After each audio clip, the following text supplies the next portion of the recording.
Almost every big footballer has a following, and as a consequence, their passionate fan bases will go on every corner of the internet to leave their biased opinions, which can then be interpreted as factual by the most casual of fans. Of course, none of the 10 players that I will show you today are bad, but they certainly receive more praise than what they actually deserve. With that in mind, we're Throne FC, and these are the 10 most overrated footballers in 2024. Number 10, Rodrigo. When will Los Merengues realize that Rodrigo will never be able to carry their attacking front? When Vini Jr. was out with an injury, it was the perfect chance for Rodrigo to step up and prove to everyone that he's a Real Madrid caliber player. But he has failed miserably, so much so that José Lu has more goals than the Brazilian winger. But I know what you're thinking, Rodrigo isn't a striker. Well, so wasn't Bale, and even though he was always ridiculed and viciously criticized by Real's fans, he always had much better performances and goal scoring tallies than Rodrigo. So what happened? Are the standards lower nowadays, or are just Real Madrid fans blind to the truth? Number 9, Rafael Leão. Don't get me wrong, Leão is a world-class bowler on his best day, capable of unlocking a game by himself. But on his worst days, he's nothing more than a ghost on the field. Although he was instrumental in AC Milan's first Scudetto in 10 years, the Portuguese winger never grabbed a permanent starting 11 spot in his national team. Even though both Cristiano and João Felix were going through bad runs of form in 2022 and Diogo Jota was out with an injury, Leão never convinced Fernando Santos. But at that point, the fans were convinced that the coach was the problem and that Leão couldn't possibly thrive with such rigid tactics. Well, what's the excuse now? He hasn't contributed a single thing to Portugal's new attacking style, while in Serie A, his numbers have dropped massively, from 23 goal contributions to just 11. I still see some massive potential in him, but my guess is that in 10 years time, people will not rate him above a player like Nani, for example. Number 8, Marcus Rashford. I don't know if you were around back in 2016, but when Rashford burst through the ranks at Old Trafford, the hype was unreal. This man had every Red Devil thinking he was the second coming of Christ. In fact, most English fans thought he was the one who was finally bringing football home. Sadly, 9 seasons later, and what does Rashford have to show? A celebration?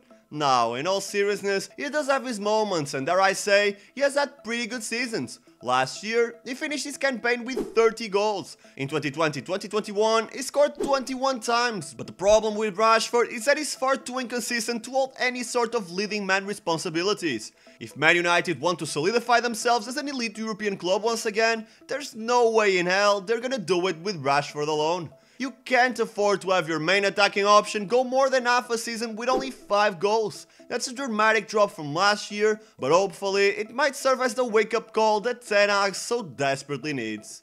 Number 7, Emiliano Martinez. Look, I get why Messi won the Ballon d'Or. It's debatable if he was the best in the world or not, considering the terrific performances of Rodri and Haaland, but at the end of the day, he carried Argentina to World Cup glory, and that's a massive feat. Emi Martinez, on the other hand, had a good tournament, but what about his performances at club level? He wasn't the keeper with the most clean sheets, nor he was even in the top 10 of the most saves. And I'm only referring to the Premier League. Even if you judge him on his World Cup performances, there were 20 keepers who saved more shots than he did, and his 3 clean sheets in 7 matches were matched by Bono and Pickford. So why the f*** is he the best goalkeeper in the world in the 2022-23 season? Number 6, João Felix. As a Portuguese fan, I've been hearing the craziest things about Felix for almost a decade now, and the guy is only 24. There were journalists in my country making the wildest comments about him, from being CR7's rightful replacement to being a combination of Messi and Ronaldo, but even better. And now the hype train somehow is still going strong.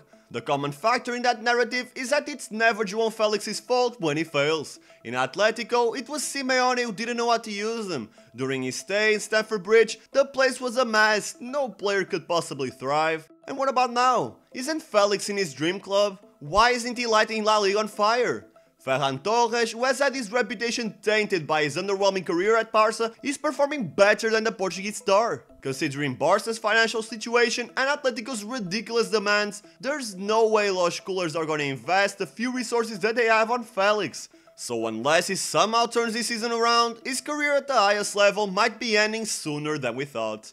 Number 5, Hendrik. Let me make this perfectly clear before you comment that I'm mating on Hendrik. In any way, shape or form am I saying he's not a promising youngster. However, there's no chance that he'll be Real Madrid's starting 11 striker next season. It's ridiculous to assume that he could go from scoring 11 goals in a season in Brazil's top flight to being Real Madrid's leading front man. Many fans are expecting a phenomenon like Neymar, who easily transitioned from Santos to Barcelona. But the thing was, Neymar was already 21 when he joined Barca, and he had 63 goal contributions in the previous year. I believe Hendrick has a good future in front of him. Maybe he'll surpass Gabriel Jesus and Richarlison, but to put crazy expectations on a guy born in 2006 is more harmful to him than you could possibly imagine. Number 4. Gigi Donnarumma. Donnarumma was for a long time the most wanted keeper in the world. Not necessarily the best, but the most talented in his age group and the one with the most potential. But ever since his transfer to PSG, I think the general consensus about his ability has kinda changed. In a league where PSG is 10 miles above everyone else, Donnarumma is only ranked 14 when it comes to shots saved per match. Which shouldn't mean much since PSG don't concede too many chances, but the fact that he's only 6th in the clean sheets records kinda raises some concerns. Besides, he has also committed several mistakes this year, which then makes me wonder, who will be Italy's #1 keeper in the Euros? Vicario has been great for Tottenham, he's up there in the top 5 goalkeepers in the Premier League, while Gigi has been a shadow of the man who was destined to be the best keeper in the world. Number 3. Raheem Sterling. When Chelsea bought Sterling, he was supposed to fulfill a veteran role in the attacking front. And in a way, I think most casual fans still have the idea that Sterling is the same world-class player he was at the Etihad. But that couldn't be farther from the truth. Time and time again, Raheem has failed several attacking opportunities, and in some cases, you could even argue that he lets his ego get the best out of him, as he usually prefers to create opportunities for himself and not really for the team. At this point, Chelsea should just replace him. He's simply not adding enough value neither through his performances nor through his leadership.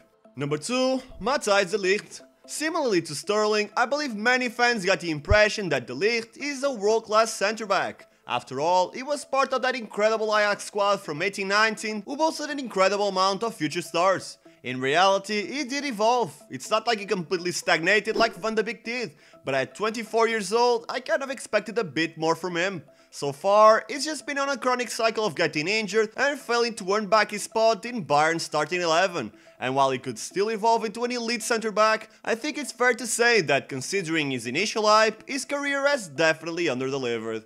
And number 1, Kvisha Kvaratskhelia.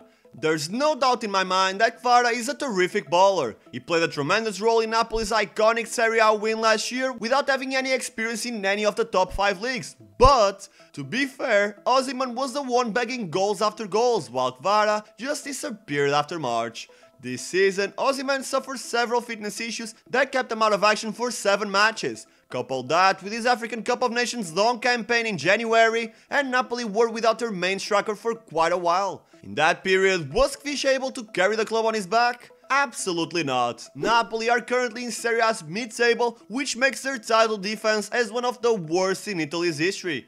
To make it clear, I don't think VAR had the obligation to guide Napoli to back-to-back titles on his own. However, considering the hype and adoration around him, he should at least carry the club to a top 4 finish. And that is it for the video. Don't forget to leave a like so I know you want to watch more content like this, and subscribe to never miss the most interesting football discussions, stories and top 10 lists. Thank you for watching till the end, I appreciate you and I will see you soon.